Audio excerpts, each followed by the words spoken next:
Cough and cold की problem में Ayurvedic concept से आपका कफ दोष इंक्रीज्ड है और आपको इसे बैलेंस करना है। तो रूल ये है कि जो कफ को इंक्रीज करता है उसे अवॉइड करो।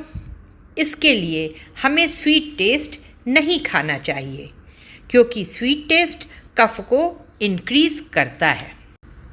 ऋषि कहते हैं यत ब्रह्मांडे तत पिंडे, अर्थात जो इस यूनिवर्स में है वही एलिमेंट्स हमारी बॉडी में है।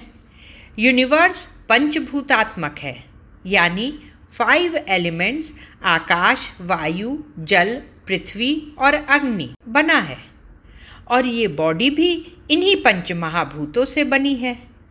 पेड़, पौधे, जीव, पक्षी में भी ये 5 एलिमेंट्स हैं, जिन्हें डाइट में खाकर हम अपनी बॉडी के उस एलिमेंट को बैलेंस कर लेते हैं जो हमारी बॉडी को एक्टिव रहने के कारण कम हो गया था, और ये साइकिल चलते रहता है, जिससे यह बैलेंस मेंटेन्ड रहता है। आयुर्वेद के अनुसार हर टेस्ट में बेसिकली 2 मेन एलिमेंट्स होते हैं, और ये एलिमेंट्स हमारे वात पित्त कफ को इफ़ेक्ट करते हैं।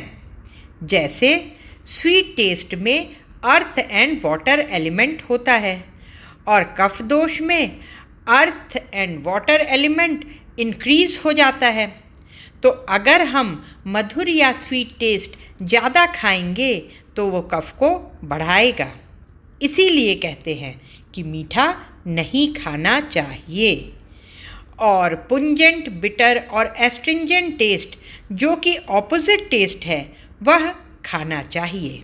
इसे आप बुक में डिटेल में पढ़िए। Balancing food, body and mind with Ayurveda by doctor Jyotsna Nigam book को ऑर्डर करिए, जो अमेज़ॉन पर अवेलेबल है